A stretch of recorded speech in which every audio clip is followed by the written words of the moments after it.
The Wii series has always been a bit of a fascination of mine. It is so deeply rooted in a specific era of Nintendo, inextricably tied to one console and its branding so much that it established itself as the name brand games that everybody had to have, often even outperforming the company's mascot with over 20 years of history and brand recognition. These games were beloved in their time, but the Wii series always had an expiration date. The moment Nintendo moved away from the Wii branding, the Wii series would either have to disappear with it or would have to return in a form that was forced, unrecognizable, and unable to capture that same charm. When this series was at its peak, it delivered some simple yet engaging experiences that were sure to keep everybody glued to the screen, whether you were in a college dorm or a retirement home. Games like Wii Sports and Wii Play have been praised often for their ability to bundle simple controls into a tech showcase that felt immersive, or their ability to bundle a Wii Remote with an alright game for one of the best marketing tactics in gaming. However, in today's episode of Mark's Rec Room, I want to talk about Wii Party and why I think this is the best party game that the Nintendo Wii has to offer.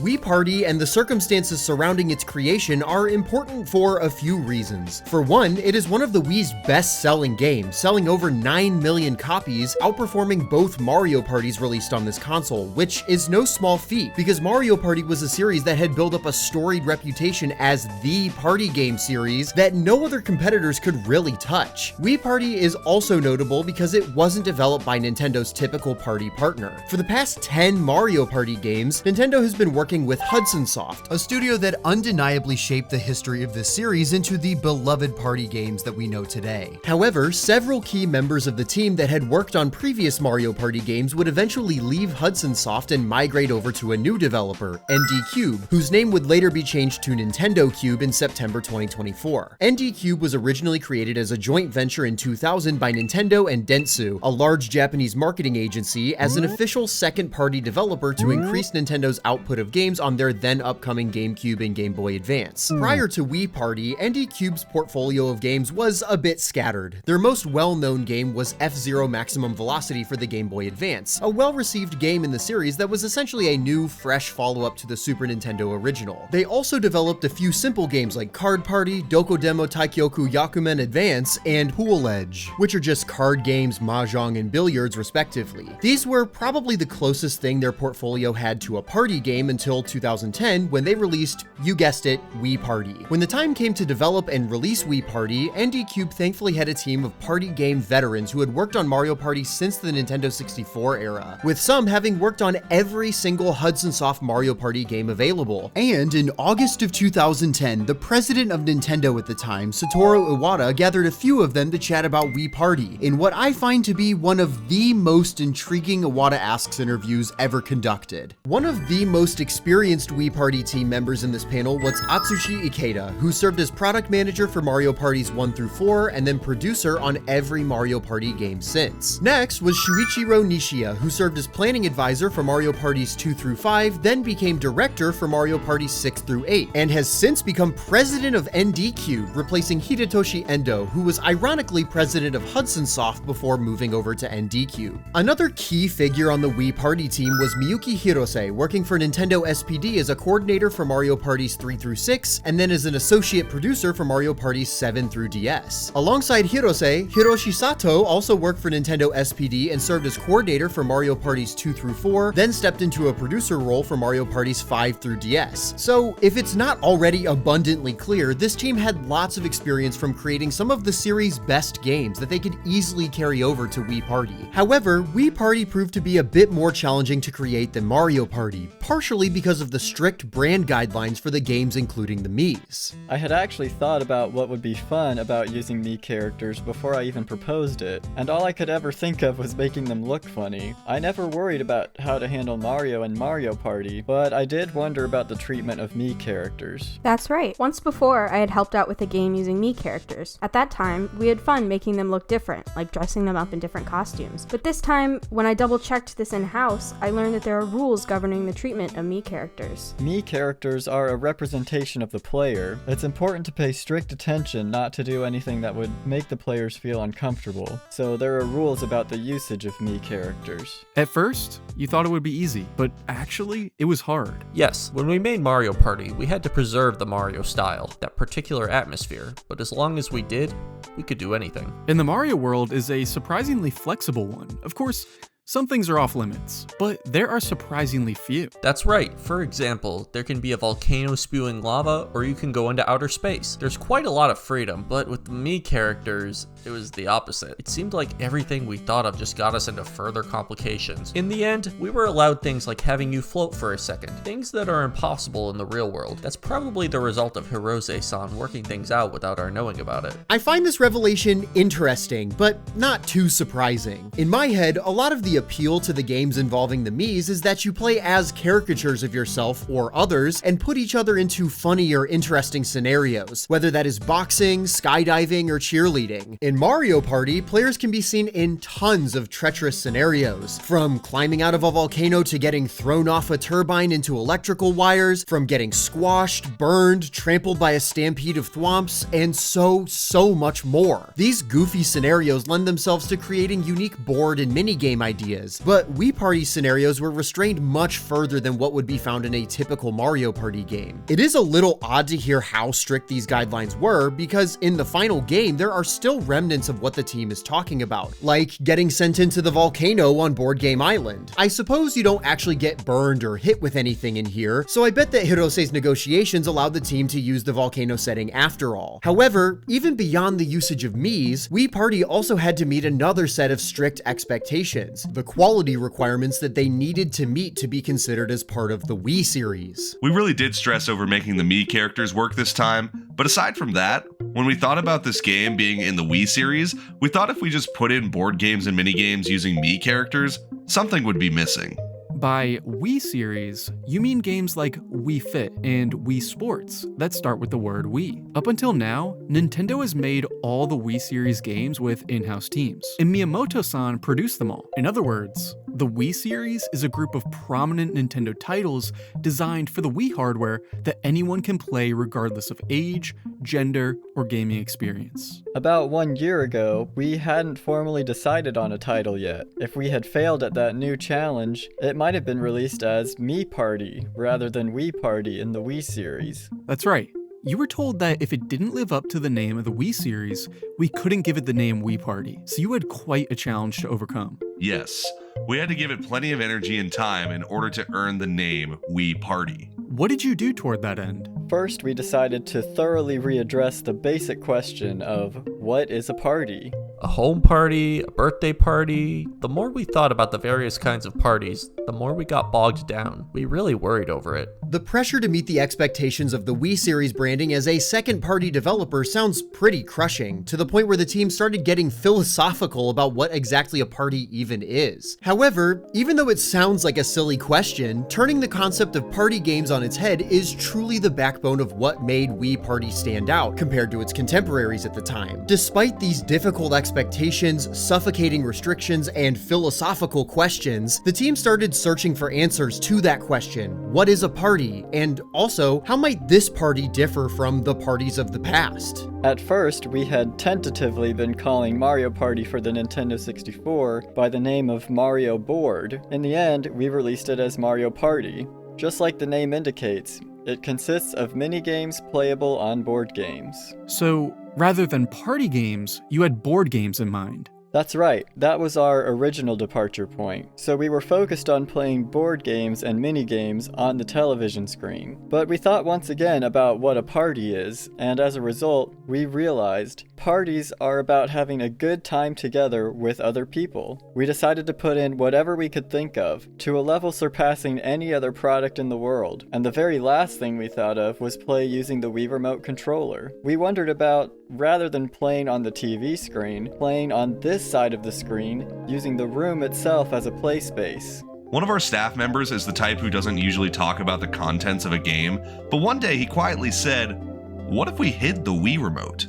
And that one sentence suddenly broadened the horizons of our ideas. You normally assume that the Wii Remote is for operating a game. the suggestion to hide a remote brought a sea change in inspiration. Yes, when we came up with that idea, it just so happened that most of the main staff members were present, and suddenly everyone came to life. And thus, the idea for Wii Party and what makes it truly stand out from any other party game in existence was born. You see, I think what makes Wii Party so different from its contemporaries is the way that it approaches its content. Typically, in these sorts of party games, you'll have the essential main mode, often a board game with collections of minigames and side modes that supplement that main content. Sometimes those side modes might be pretty in-depth, but more often than not, the main board gameplay is the most fleshed out mode in the game with bits of side content to supplement it. Wii Party is notable since it doesn't really have a main mode. When you enter into the main menu, you're immediately flashbanged with a ton of different modes to play, and each of these modes have icons that take up the same amount of space on the screen, almost as if there isn't any one mode that defines this game's content. This is very similar to the other Wii series games. In games like Wii Sports, Wii Play, and Wii Sports Resort, there is not any specific main gameplay mode, and the game's content is spread out evenly amongst multiple sports or activities that are all equal in depth and content, but vary significantly to create a diverse lineup of content to enjoy that doesn't get stale quickly. Compare Wii Party's menu to, say, Mario Party, where the menu will default you to select the board gameplay since it's the primary mode with the most robust content. In Wii Party, the focus is less about honing in on one large, more complex gameplay style, and instead about creating multiple gameplay styles that are similarly robust but distinct from one another. This makes sense when you start to really think about party games on a conceptual level, and how different groups of people that you might be gathering with might engage with certain types of games or activities better than others. While one party game might be really fun with one group of friends, you might not have that same experience with a different group of people. If you've ever played Jackbox games with friends or family before, you might know this firsthand. Some games like Patently Stupid or Quiplash are best with a certain group of more energetic or humorous friends, while something like Trivia Murder Party or Guespionage are better for a more relaxed family gathering where you don't want to risk a lecture for answering a Quiplash question a certain way. Wii Party does this in kind of a different way. A lot of its content still centers around its minigames, but it packages those minigames into a variety of different, comparably fleshed out modes that haven't really ever been done before. So we've got 3 different categories of game modes here: party games, pair games, and house games. We'll start by going over the party games first since they line the top of the menu, beginning with Board Game Island. If you're looking for a mode to start when you play Wii Party for the first time, Board Game Island is probably your best bet. This mode is a pretty straightforward board game where your goal is essentially to roll and make it to the end before your competitors. The board itself is entirely linear and there are no junctions or items here, so there are no decisions to be made. If you've watched my other Mario Party videos, you might think that I hate this mode, but I actually really like it. See, Board Game Island isn't structured like your typical Mario Party because everything, and I mean almost everything, is hinged on your performance in minigames. In Board Game Island, you actually play the minigame at the start of every turn, and the minigame determines what order you roll in and what kind of dice you roll. If you come in last, you simply roll a single die. If you come in third, you'll also roll a bronze die with 1 or 2 on it. If you come in second, you'll get a silver die with 1 through 3 on it, and if you get first, you'll also roll a gold die with 1 through 6 on it. The only real tangible input that you have in your performance here is your placement in minigames. There are no junctions on this board, no economy, no shops, just pure minigame gameplay and trying to increase your chances of rolling high. I think what makes Board Game Island work so well is that it is structured like a minigame mode, not necessarily like a strategic board game. So the board elements are quick, simple, snappy, and put you right back into the action to play another minigame.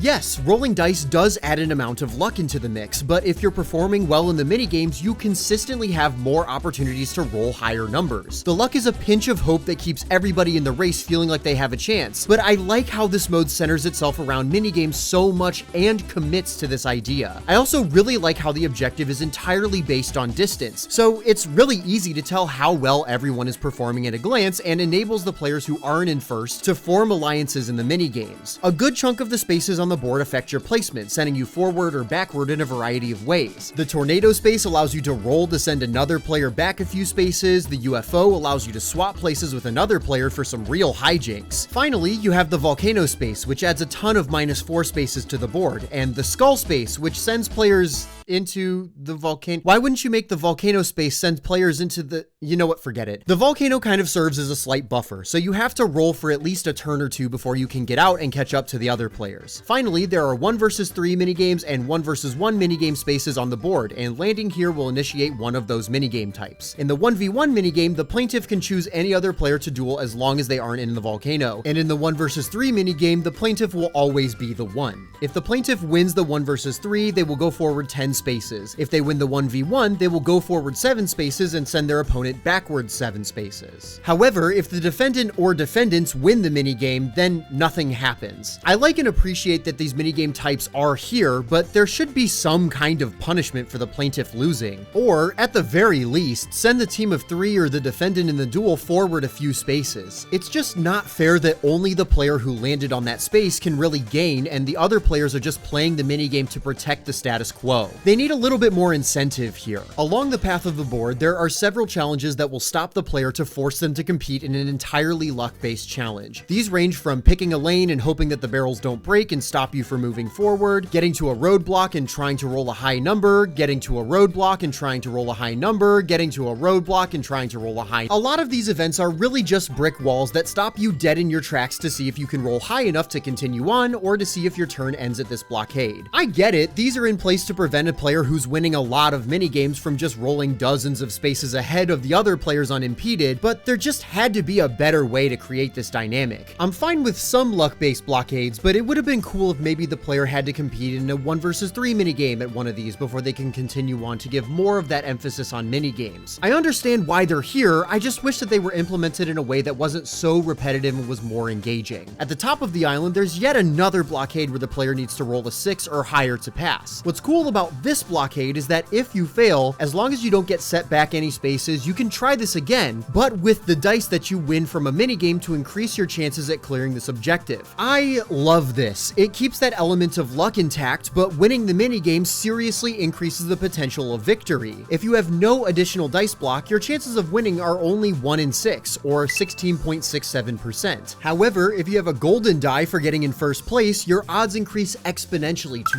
75.9%. That converts a 1 in 6 chance into upwards of a 3 in 4 chance, which is incredibly great odds. Again, this is another great example of Board Game Island balancing those luck elements with the skill of minigames really well. Overall, while Board Game Island is not as mechanically deep as something like Mario Party in terms of decisions, it makes up for this by centering the gameplay around minigame victories and wraps it up into a nice, fun mode that balances those skill gaps with sprinkles of luck elements. Now, if you were looking for something closer to the decision-making gameplay of classic Mario Party, Globetrot is probably the best mode for you. This is the most mechanically deep game mode in Wii Party, and some of its gameplay obviously takes inspiration from Mario Party. In Globetrot, your goal is to collect souvenir photos from different places around the world by going to one of 3 hotspots and paying 10 coins to get your picture taken there. Once all 3 hotspots have been visited, 3 more will be added to the board. At the end of 10 turns, the game will go into overtime and end when a player gets the final hotspot, which is good for 2 photos or when another 10 turns pass. The player who has the most photos at the end wins. Before every turn, players will play a minigame for turn order and for coin payouts. First place gets 10, second place gets 5, third gets 3, and last gets 1. These payouts are a little inflated, especially for first place since the hotspot's photos only cost 10 coins. However, the game's item system does counteract this a bit. So in Globetrot, you use cards to move around the board instead of rolling a dice. Your base hand includes 2 1s, 2 2s, and 1 3, and you'll draw 1 face down.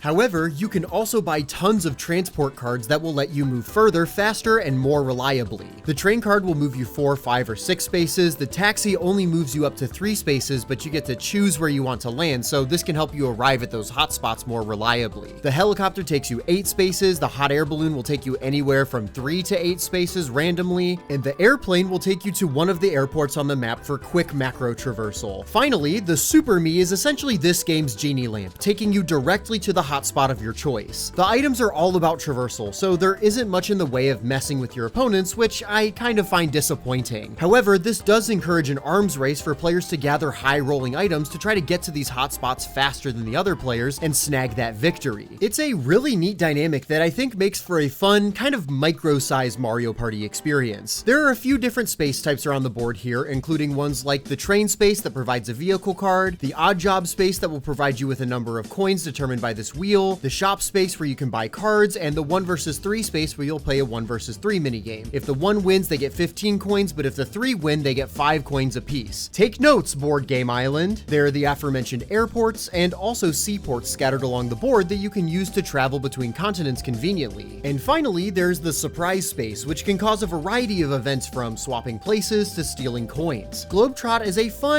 neat little Mario Party light board game mode with one caveat. There's only one board and it kind of stinks. The problem with Globetrot's board is that it's just a bit too clustered and the hotspots have a tendency to all spawn in the same general area. It's extremely common that all 3 hotspots will appear on the same hemisphere of the globe, and it's not uncommon for them to spawn within just a few spaces of each other. I honestly think that this board needed to be a bit bigger and the hotspot location options needed to be more spread out, so that way if one player's in Europe, all 3 hotspot locations don't spawn directly on top of them and they have an easy victory, while the rest of the players are busy in Canada. Overall, I really like Globetrot as a fun board game-like experience that is filled with spending options and decisions, but it definitely shows a lot of its cracks because it isn't as deep or decision-heavy as something like Mario Party. Okay, now that we've talked about the 2 board game style modes, we're gonna get into some of the more unique modes that Wii Party has to offer, starting with Swap Meet. Swap Meet is an interesting mode in a good way. Essentially, what you're trying to do is complete 2 rows of Miis wearing the same color. Players begin by playing a minigame to determine the order that you pick your Miis in, which is a huge advantage because the shirt colors of only 2 Miis are visible when choosing. Outside of the standard colors, there are also a few different special Mii shirt types that have a few different effects. The Platinum Miis will give additional points if you can create a row with them. The Clear Mii will clear out an entire row and swap it out with 3 new Miis. There's the Trade Mii, which allows you to steal a Mii from another player and replace that stolen Mii with a white shirt Mii, who does not count for any points even if you get an entire row of white shirt Miis. And finally, there's the Wild Mii, whose shirt can be whatever color out of the standard colors that you need. Once somebody makes a 3x2, scores are tallied and the Miis are shuffled. When scores are tallied, you can get bonus points for meeting extra criteria, like matching a row of all boys or all girls, or by matching a row of Miis that matches your assigned player color. Swap Meet is an honestly fun minigame mode.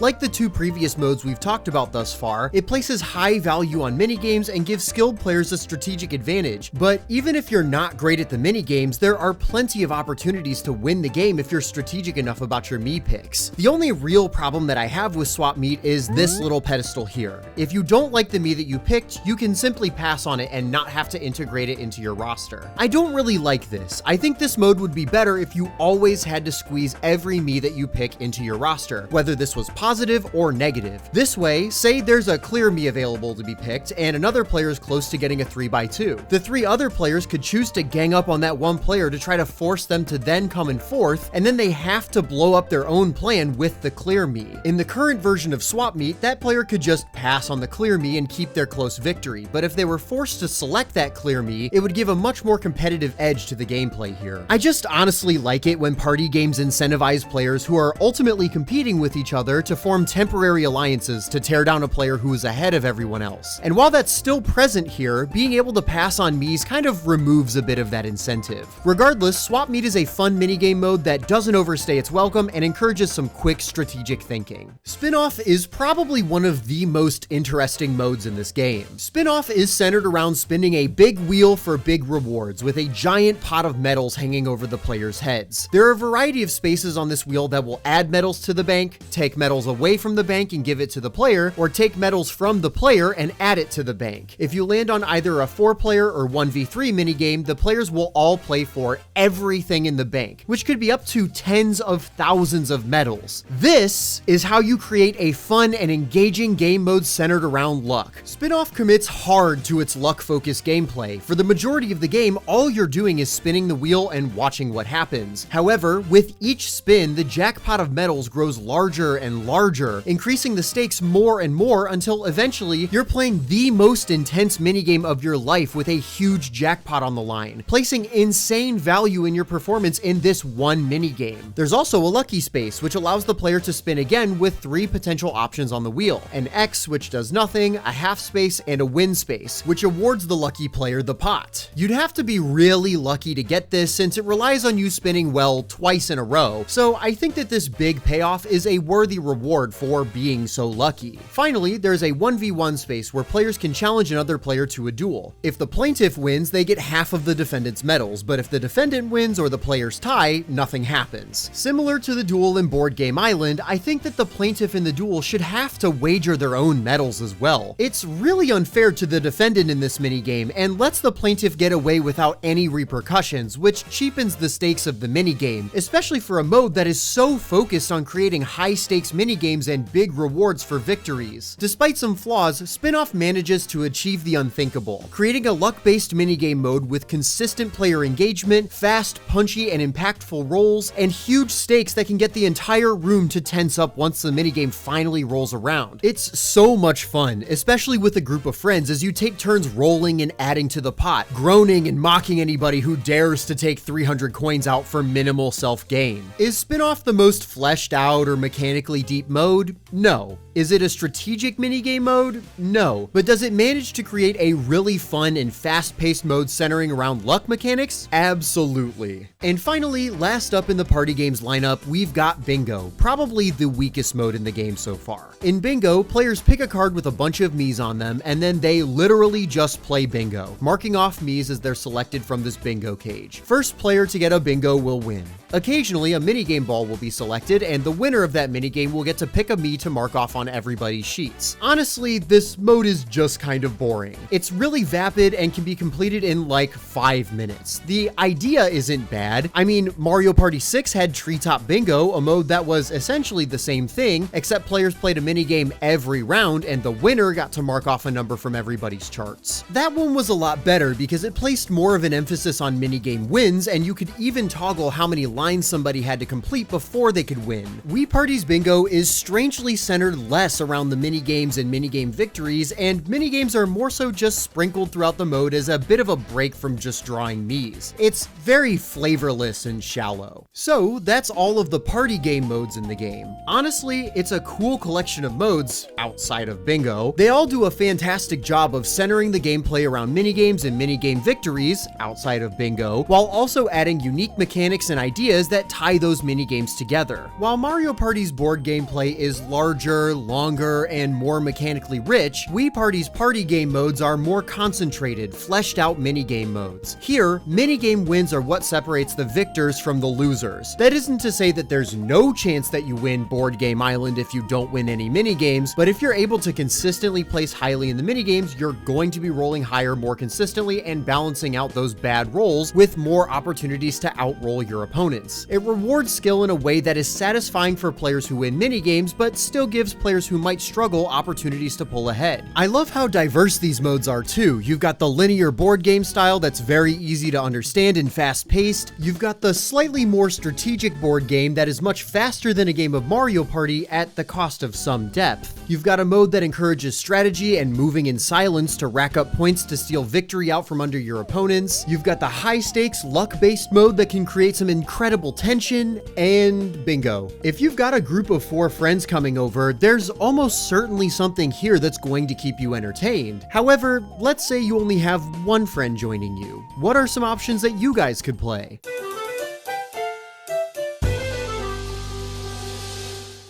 Well, you're kind of in luck. Wii Party has 3 pair games that are intended to be played by 2 players in both cooperative and competitive settings. While there's not as much content here as there is in the 4-player mode, there are some pretty interesting modes here and a set of entirely unique pair minigames that you and a friend can enjoy. So let's start off with probably the most fleshed out mode, Balance Boat. Balance Boat is a cooperative mode that fosters more teamwork than any workplace icebreaker. In Balance Boat's main mode, Double Up, your goal is has to stack 20 Miis on top of the masts of this boat. Before each round, you and your partner will play a minigame to determine the size of the Miis that you'll place on the boat. If you win the minigame, they'll both be medium-sized, but if you lose the minigame, you'll get one large Mii and one small Mii to try to balance. You'll place your Miis, hope the boat doesn't tip, and then move on to the next minigame. If you can make it past 10 minigames, you win. There are also 3 difficulty levels, adding barrels and breaking masts to make balancing more of a challenge. Double Up is a really fun mode that encourages some serious team coordination, from the minigames to the placement of Miis to even the timing, which makes this mode the perfect afternoon waster with a buddy that might become an enemy if you can't get your teamwork down. I particularly like the integration of minigames here. Again, it's one of those modes where it's not impossible to win if you lose minigames, but just one minigame loss will send reverberations throughout the rest of your run and make your ship more difficult to manage. It's a really cool mode that I honestly think is easy to overlook just because it's 2-player. The sub-mode for Balance Boat, Time Attack, is a little bit shallower. Time Attack cuts all of the minigames out of the equation and just feeds you Mii after Mii and encourages you to balance them as fast as you can. This does require really good team coordination, but doesn't really have the staying power that Double Up has due to its lack of minigames. Overall, Balance Boat is a really cool mode that is great fun with a friend. I think this idea has even more potential than the game captures. This could have been really cool as a competitive 2v2 mode where 2 teams of players compete in these cooperative minigames, then the winners get medium Miis and the losers get the offset Miis. First to tip their ship loses. It could have made for some great fun with 4 players, but I still think that Balance Boat rules in its current state too. Next, we've got Matchup, a competitive Mii matching mode. Think of this as kind of a sister mode to Swap Mii, but here, 2 players go head-to-head picking Miis with mystery shirt colors. Once a Mii is picked, their shirt color is revealed. If the player picks a pair, they gain points and can choose again. If the player does not match a pair, they lose their heart and the turn is given to the other player. Players will receive 2 points per pair unless if they match Miis with platinum shirts, where they'll gain 4 points. Every few turns, you'll play a duel minigame and the winner will get an extra heart. The game ends once all of the Miis are matched and the player with the most points wins. This mode is fine, all things considered. Matching the Miis in this big plaza can be a fun little challenge, but the minigames and their rewards are kind of shoehorned in here, and I don't think that this mode has much replayability. If you've played it once, you kind of get an idea. Not a bad mode, but far from my favorite. Finally, the last pair game is Friend Connection, and the developers seem to be pretty proud of this mode in particular. It's all over the game's marketing, and Nishiya-san even mentioned it in his closing statements in the Iwata Asks interview. Okay, any final recommendations for the players? To recommend something specific, there's a game called Friend Connection. I hope young couples or married couples or parents and their children will try it out. The results aren't anything you should take too seriously, but it allows you to learn things like what the other person is thinking about. So, what's this mode all about? Well, in Friend Connection, you and your friend will take a short quiz answering 5 questions about yourself by putting in a direction in the D-pad and then playing a minigame to see how you perform. You'll get friendship points for each question that you answer the same as your partner, then you'll get a ranking based on your performance in the minigame. You'll then be given a score from 0 to 100 to test how connected you are to your friend. This is a cute little novelty, but doesn't really count much as a game mode. It's a fine little time waster, but doesn't have a whole lot of depth. Personally, I would have preferred if one player answered the questions and then the other player would have to guess what they answered as some sort of Newlywed Game sequel, but whatever, it's fine. And, well, that's all of the pair game modes in Wii Party. Definitely not as deep or interesting as the party games, but Balance Boat alone is enough to say that Wii Party still offers groups of 2 a fun time that encourages them to work together.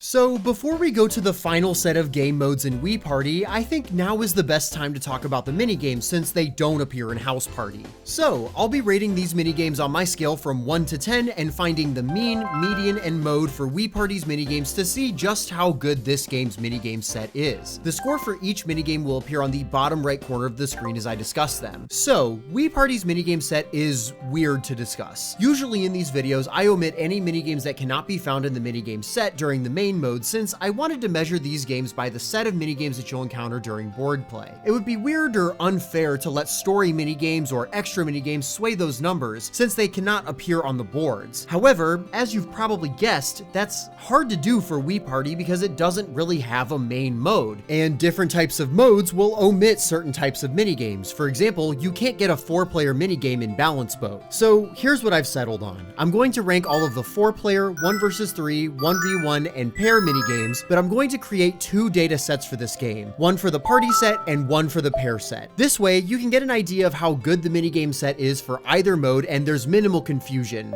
hopefully. Unfortunately, this doesn't mean that there are no omissions though. We'll be omitting the challenge minigames since they're single player, and we'll also be omitting the duplicate dual version of Flag Fracas since I always omit duplicate minigames reused between minigame types. You thought that was gonna sneak right by me, huh? Well, anyways, that leaves us with a grand total of 57 minigames in the party set and 32 minigames for the pair set. So, without further ado, let's get to it and rate these minigames. Zombie Tag is a slower, more boring version of Boo Tag from Mario Party DS. Derby Dash is a fun resource management minigame that encourages you to make your friends panic and overexert themselves trying to catch up. Smile Snap is a reaction minigame where you try to get a photo with as many me's looking at the camera as possible. It's fun, but very easy to tie. Chop Chops is a waggle minigame.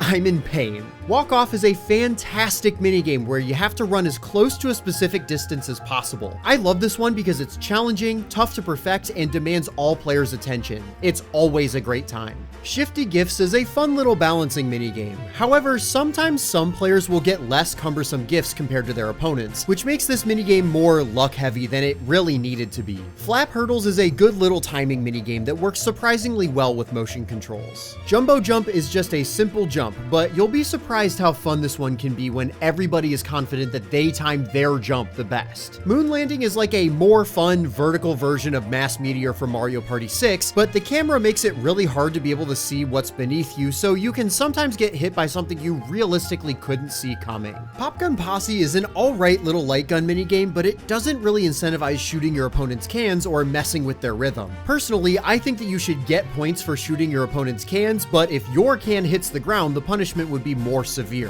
Friendly Face Off is a quick and snappy puzzle minigame, but if you're playing as a goofy me that lacks facial features, this minigame is gonna be harder for you. Flag Fracas is a fast-paced waggle minigame. Does anybody have an ice pack? Shutter Pup is an adorable minigame where you're trying to follow this dog around and get up to 10 in-focus pictures of him. It would have been better if there was no cap as to how many pictures you could get so players couldn't tie at the max score, but I do also like the fact that you have to commit to each picture you take, which makes players more risk averse, so I'm just gonna let them cook here. Lucky Launch is your standard luck minigame affair. It kinda goes on for too long. Saucer Snap is basically a weaker version of Smile Snap, where you just try to react and take a picture of the saucer at the center of the frame. It's fine, just a little bland. Maze Days is really easy. It's like the maze on the kiddie menu at Benny's. Quicker Chipper is a deceptively fast-paced minigame where you want to chip in as many balls as you can quickly without overshooting it. This one involves tense reaction and restraint from overshooting the ball. It rules in so many ways. Barrel Daredevil is like Study Fall from Mario Party DS with a 50% higher likelihood of concussion if lost. Face Flip is a luck/memory minigame that has players flipping cards to try to memorize where their face is on each row. The problem with this minigame is that going first is a major advantage because you'll have more opportunities to flip cards than the players that precede you, and by the time the turn order rolls back around to you, you probably know which cards to turn unless if one of the other players got incredibly lucky. Then, after you win, you have to watch all of the other players play for placement, which gets very boring very fast.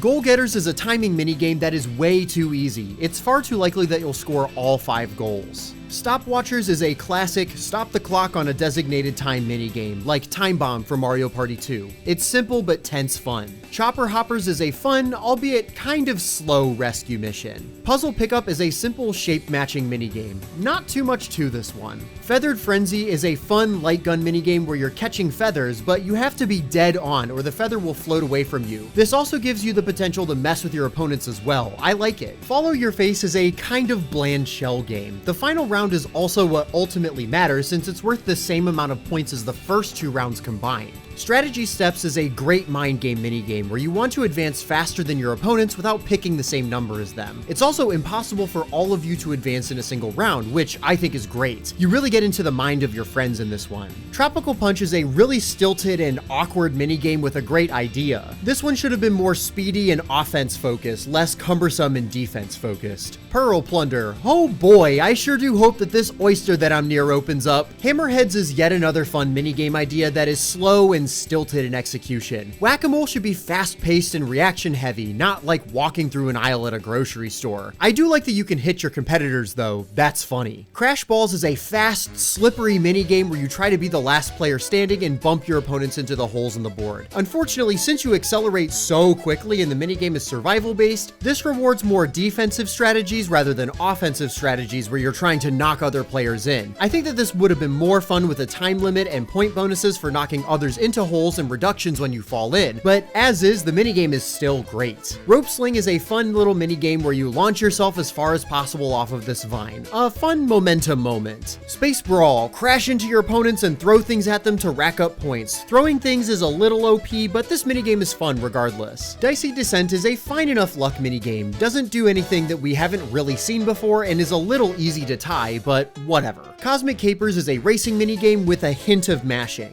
I think this minigame has a little too much going on at once, and focusing on racing over racing and mashing makes for a better minigame experience. See Cartwheeled from Mario Party 7. Crybabies. Shake the Wii Remote with the beating heart at the bottom. It's way too easy and incredibly obnoxious. If you can't get the timing down, you might be here for a long time with annoying baby crying sounds bringing the entire room down. Ram Jam is like a cute little reverse bullet hell where you have to squeeze through the crowd to get to the end. Spotlight Fight is a narcissism type minigame where you have to try to push others out of the way to get into the spotlight. A fun take on musical chairs. Chin Up Champ is a mashing minigame where you're mashing A and B simultaneously. A real speedrun to carpal tunnel. Risky Railroad is another luck minigame. It's fine, it just doesn't do much for me. With luck minigames, you've got to make them aesthetically very interesting or tense to keep all players engaged. Like how Bowser's Big Blast has a giant bomb threatening the players. Balloon Buggies. Drive your little car into balloons and get points. It's fun, not too much to dislike about this one. Back Attack is a fun little mind games minigame where you want to shoot opponents in the back without leaving yourselves vulnerable to attack. I like how this rail system in the minigame commits you to turns you make, leaving you vulnerable for extended periods. The problem with this one is that the S pickups are just too good, and if you get one, you are way more likely to win. Flying Fruit is laughably easy for the one. Lumber Wax would be easy for the one with just one heart, let alone 3. Splash Bash is a summary Archer Rivalry skin. It's easy for the 3, but not impossible for the 1 if they're really good at faking players out. Pose Aerobics is a kind of blend of look away and move to the music, where the 3 are just trying to match the 1's pose, not memorize a pattern. It's still easy for the 3. Hide and Peek is way too easy for the 1. There are 7 hiding spots, one of which visibly gives away that a player is hiding there. So technically there are 6 hiding spots and 1 throwing spot. The 1 has 5 chances to guess where everybody is, so it's extremely likely that they find all 3 players because they can essentially guess every hiding spot except 1 in the round. That's just not fair at all. Commuter count. Press A for each me you see on the train. I like that you can't cheat off your competitors like you can in Roll Call in Mario Party. Timber Topple. Time your swings to see who becomes a victim of an OSHA violation.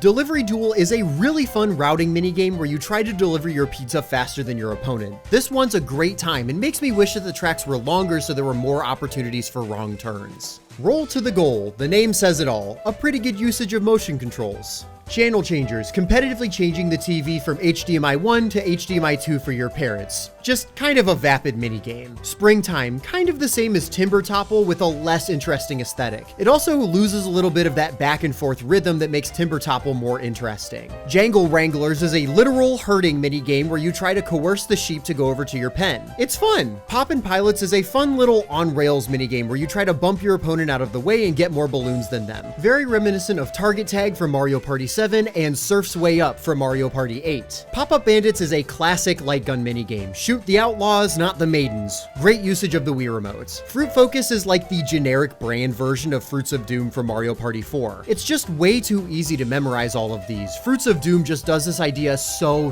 much better. Fly Cycle Team. Work with your teammate to get hearts and fly further. A little easy, but does require teamwork. Fishin' Buddies is a really easy reaction minigame, as long as both players are paying attention. Bumper Crops actually requires a ton of communication if you want to perform well. This is a fun, kind of overwhelming minigame. Robot Factory is really easy and really boring. Flashlight Frights. Shine your flashlight on the ghosts. It's very cute and fun, but very easy. Basket Bonanza requires you to work with your teammate to score in a rhythm. There's a lot of potential for you to get in each other's way with this one. It's simple, but really fun. Meet and Greet is a luck minigame with a lot of downtime between incorrect choices, which can become more frustrating than fun very quickly. At least there's the funny scenario of running into a me on the toilet or opening the door to a punching thingamabob. Paddle Pals is a classic canoeing minigame. It requires good team coordination and is pretty fun all around. Wish there were more obstacles though. Pop Coaster is a really easy light gun minigame where you shoot balloons. You can beat this one even if the other player goes into the other room to get a snack throughout the entire minigame. Tippy Traverse requires good coordination and punishes failures pretty severely. This reminds me a lot of Rope-a-Dope from Mario Party 7. Man, lots of minigames taking inspiration from Mario Party 7 here. Pump Cart Panic. Similar to Basket Bonanza, this one's also about finding a rhythm with your teammate, but despite the treacherous scenario, it's way easier and you can't really get in your teammate's way in this one. Sheep Crossing looks like it requires a lot of team coordination, and it kind of does, but it's just way too easy to meet the score threshold here. Banana Blockade is a really interesting puzzle minigame. Spring Ringers is really boring. It controls decently well, but the flower pots move so slowly on this conveyor belt and the whole minigame feels like it drags. Can Poppers is like a cooperative version of Pop Gun Posse. It's comparably interesting. Clover Hunt is kind of a bland identification minigame. This one feels like filler to me. Rodent Rundown is kind of easy, but does encourage some teamwork to complete. Jump Rope Jam requires both team members to really cooperate to win. It's a pretty fun time.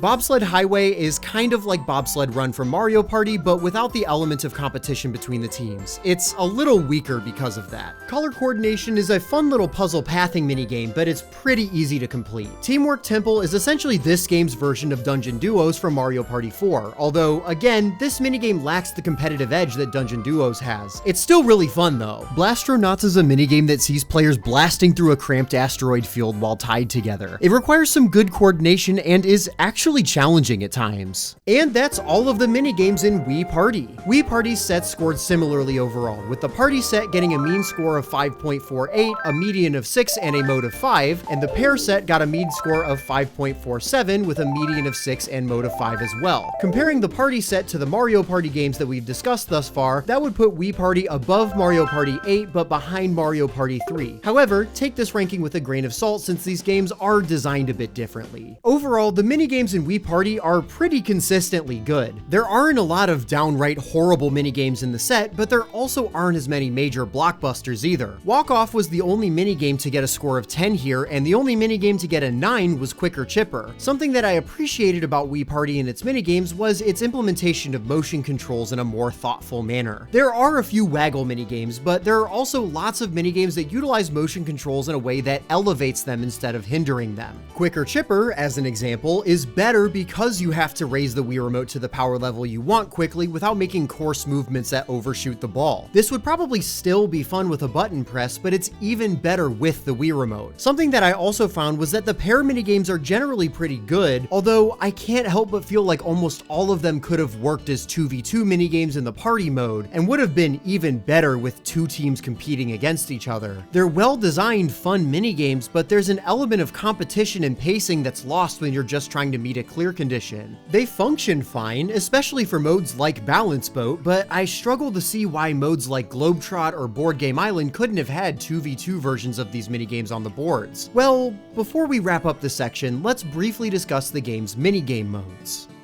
In terms of minigame modes, Wii Party surprisingly doesn't have very many, although arguably this entire game is just a variety of more fleshed out minigame modes, so these modes are almost a little redundant in a way. Before we get to that, there are a couple of challenge versions of minigames that you can play with a friend, namely Tippy Traverse and Banana Blockade. There's also About Face, a 1 to 4 player puzzle minigame about matching up faces by rotating blocks. You'll get more points if you score in your opponent's play area, and you also get extra points if you match your player color. Every 30 seconds, the playfield rotates. The game ends once the timer runs out. I don't mind the idea here. If you've seen other episodes of Mark's Rec Room, you'll know that I love a good puzzle minigame, but this mode is way too cluttered and noisy. There's so much going on that it doesn't allow for much real puzzle solving and strategy. It feels like randomly turning tiles is likely a faster path to success than actually turning your brain on. Alright, now on to actual minigame modes. There are only 2 multiplayer minigame modes here. First is Battle Mode, your standard win 3 or 5 minigames mode that has been around since Mario Party 2. Hey,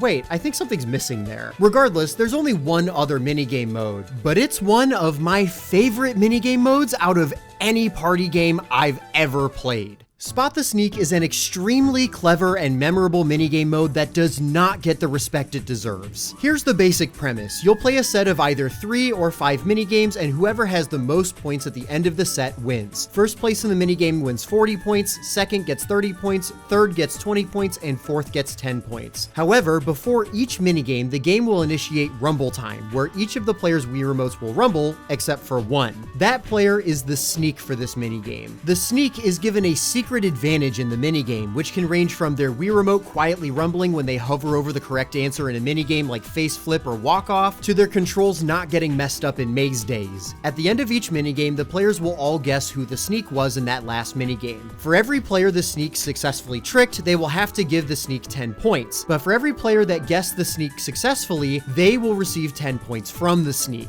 This is impactful and valuable because even if the Sneak uses their advantage to mop the floor with all of the other players, if they make it obvious, they've essentially just changed their first place win into a 4th place loss. However, if you can trick the other players, you can get even more points than you could with a simple win. Spot the Sneak is unlike any minigame mode in any other party game. It flips the minigames on their heads from unique and fun challenges of skill to a unique and fun challenge of skill with a twist of investigation and deduction. It creates such memorable scenarios where players are watching each other's gameplay like hawks to try to spot any evidence of wrongdoing, which makes it even sweeter when you convince everybody that someone else's gameplay was more suspicious than yours. Spot the Sneak does a fantastic job of turning these minigames and typical minigame play on its head, and it has always been a fun time with friends. I will say that Spot the Sneak isn't totally perfect. For starters, I think it's too short. An option for 7 or even 10 minigames would have been great here, because 5 minigames really is not that much. I also think that the abilities for the Sneak are sometimes a bit easy to detect, depending on the minigame. For minigames like Chopper Hoppers or Pearl Plunder, more Miis will gather beneath the Sneak's helicopter, or the oysters will open as the Sneak approaches them. This can be really obvious if the Sneak doesn't know what they're doing, so it can be a bit of an uphill battle to convince players that it wasn't you. I do think the Sneak should have to play around it, and I don't think that this is a deal breaker or anything, but maybe having optional Sneak abilities that players could use with a button press would be more ideal. Who knows, maybe they'll do that in the future. My final critique is that this format is not conducive to sessions with any CPUs. This game mode can be played with 2 to 4 players with CPUs filling in the gaps. However, it's kind of hard and not as fun to try to be able to tell when a CPU is playing differently than they normally would. If you have 4 human players, this mode is super fun, but CPUs do sour the experience a bit. Despite these criticisms, Spot the Sneak is one of my favorite modes in this game, and one of my favorite multiplayer experiences on the Wii in general. It's truly remarkable what the team at ND Cube was able to create with Wii Party's minigames and modes, especially under such strict brand guidelines and expectations. However, there's still more content in this game, and the next mode is a stark departure from what you might expect from a party game in this era. During the Iwata Asks interview, a common theme throughout the developers' comments was that their goal was to fully utilize the environment around the players in a way that had never really been done before. And during their brainstorming sessions, the team stumbled across something out of the box. We wondered about, rather than playing on the TV screen, playing on this side of the screen, using the room itself as a play space. One of our staff members is the type who doesn't usually talk about the contents of a game, but one day he quietly said, "What if we hid the Wii remote?" And that one sentence suddenly broadened the horizons of our ideas. You normally assume that the Wii remote is for operating a game. The suggestion to hide a remote brought a sea change in inspiration. Yes, when we came up with that idea, it just so happened that most of the main staff members were present, and suddenly everyone came to life. This one strange yet insightful suggestion would eventually light the spark that would become Wii Party's most interesting mode, House Party. House Party houses all of these play area modes that encourage players to use the room around them as the environment and takes the gameplay off of the screen, kind of as a precursor to what 1-2 Switch would later try to expand upon. There are 5 modes in House Party, and they're all kind of different from each other. First, we've got Animal Tracker. In this mode, you're supposed to set up a few Wii remotes on a flat surface in front of the players.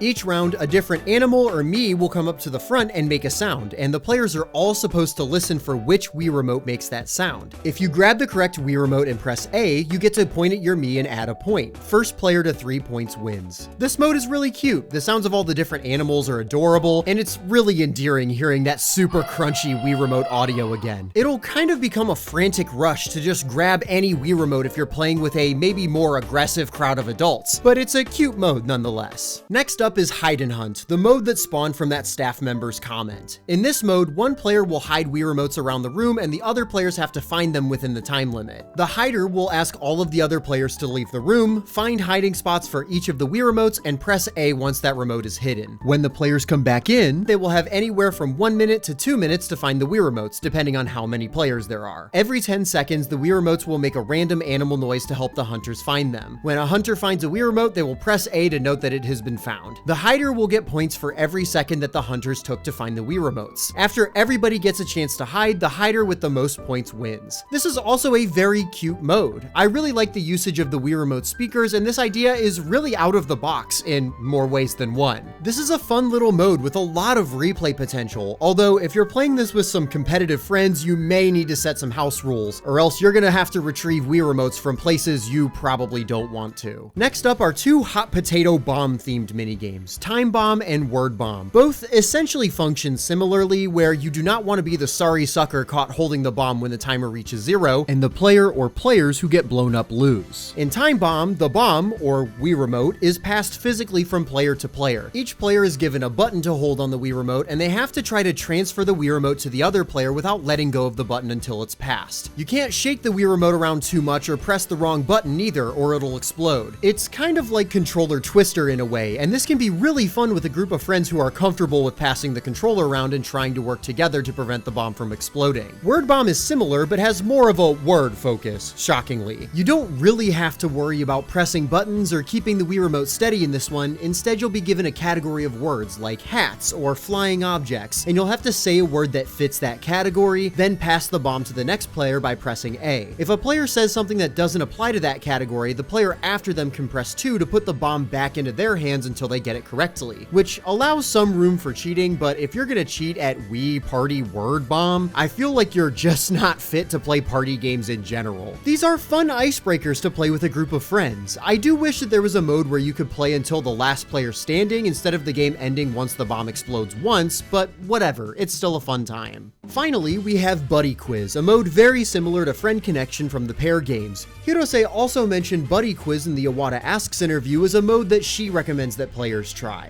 This may overlap with what Nishia-san said a little, but there's something called a buddy quiz in the house party section. Even if you play that with friends you're fairly close to, you realize you had no idea what kinds of things were on their mind. A lot of the time you'll be like, I had no idea! So rather than children, I think it's really fun for younger generations, like students and people in their 20s, to play with their friends. I hope they'll play the buddy quiz after the friend connection. When you do the friend connection and buddy quiz, you experience a sense of happiness you just don't get with other games. This confirms a suspicion of mine that Friend Connection was likely meant to be more of a house party mode that got moved over to the pair section to flesh it out a bit more. I'm on to you, ND Cube.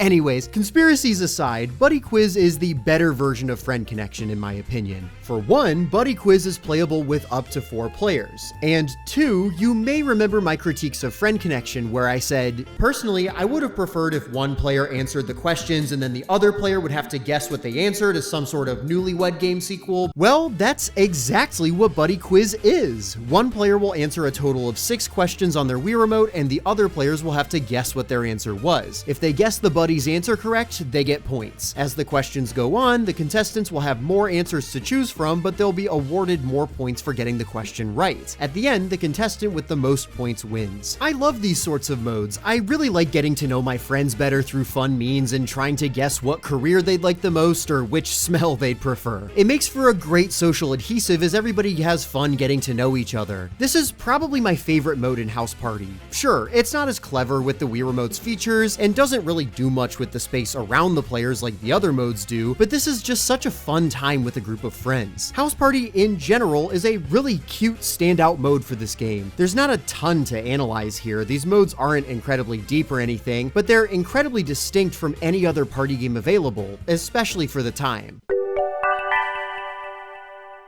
So, how beginner-friendly is Wii Party? In each of my Mario Party videos, I've been trying to determine how easy each game is for newcomers based on a variety of criteria. Are the controls simple? Do the items have clear purposes that are easy for a beginner to understand? Are the boards visually clear and easy to follow? Is the game paced properly so players don't get bored, but they're still aware of everything happening around them? Well, by beginner friendliness metrics, Wii Party passes with flying colors. Wii Party is one of the most approachable party games out there, and this was absolutely by design. In order for Wii Party to be released within the Wii series and earn that name, the team was very motivated for the game to be up to the same standards that the Wii Sports and Wii Sports Resort teams had set with their blockbuster Wii series releases. The team at ND Cube asked the Wii Sports Resort team at Nintendo to give them feedback on Wii Party, and in return they got some pretty brutal feedback. But apparently this feedback helped improve the final product tremendously. Since it was going to be released in the Wii series, we decided to have the development teams for Wii Sports Resort and Wii Fit Plus try it out and tell us openly what they thought. Oh, I bet you got some pretty severe comments. Yeah.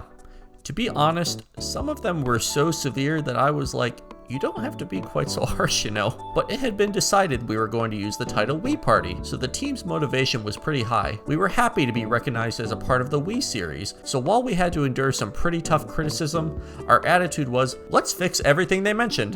The biggest thing was tempo. In the race game, for example, before it starts, you see an overview of the course in about 5 seconds, and then there was a startup sequence. But for people playing over and over again, it's like, hurry up and let me play. Exactly. That's just one example, but there were problems with tempo all over the place. The Wii Sports Resort team didn't pull any punches in pointing them all out. When it comes to pacing, the Wii Sports Resort team may be the most sensitive group of individuals at Nintendo. Since you were bringing out your game as part of the Wii series, they gave it a thorough check and told you what should be fixed. Yeah.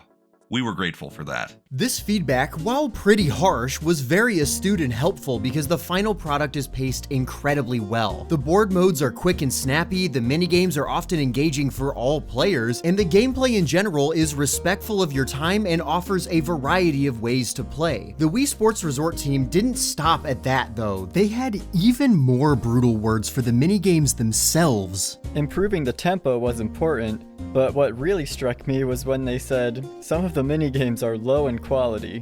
Whoa, that's harsh. Well, actually, there was some variation in quality. Someone even said he didn't feel like playing some of the minigames more than once. So we had to rethink a lot of things, including how to lay out the menu screen. That's rough. There were actually several times when their criticism was pretty harsh, and I only made the changes reluctantly. But in the end, those places turned out much better.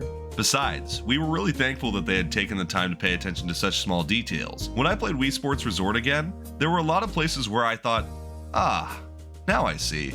I think that this excerpt from the Iwata Asks interview is incredibly illuminating. For one, it really displays just how high expectations were for Wii Party, and how harsh and difficult the circumstances surrounding its development and branding truly were. It sounds like the Wii Sports team was picking apart basically every aspect of the game, from the minigame quality to even the menus. But their feedback likely contributed to the final product being so great and so accessible for beginners. Honestly, Wii Party is the ideal game to play with people who have never played a party game or even a video game before. I'm going to give Wii Party 5 stars on my beginner friendliness meter, and I don't do that lightly. It's genuinely one of the best multiplayer experiences for somebody who might be daunted by whatever all of this is, and I highly recommend trying it with friends or family of any skill level. Wii Party is a brilliant party game, and in my opinion, it's the best party game on the Wii. There's some steep competition there, even including 2 entries on my beloved Mario Party series on this console, but to me, Wii Party executes everything it sets out to do incredibly well. It's not as strategic as Mario Party 8, but it's not trying to be. Instead, it dives headfirst into the other direction and creates a plethora of smaller, less strategic, but more fast-paced, digestible modes that center themselves around minigames or social experiences. While there is a mechanical richness that's lost when you compare this to the heights of the Mario Party series, in lieu of that mechanical depth, there's a focused, concentrated effort to create a vast array of smaller experiences that succeed at what they set out to do in their own ways. I think Iwata, Ikeda, and Sato described this eloquently within their closing remarks in the Iwata Asks interview.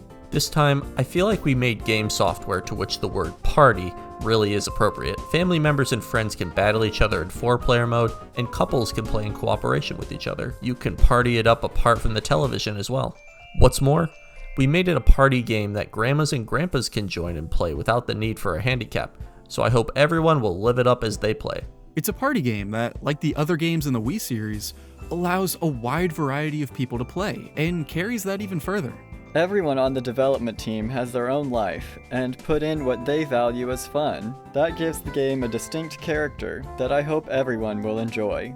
Many of the creative works in the world are made according to the vision of one person, with lots of other people helping.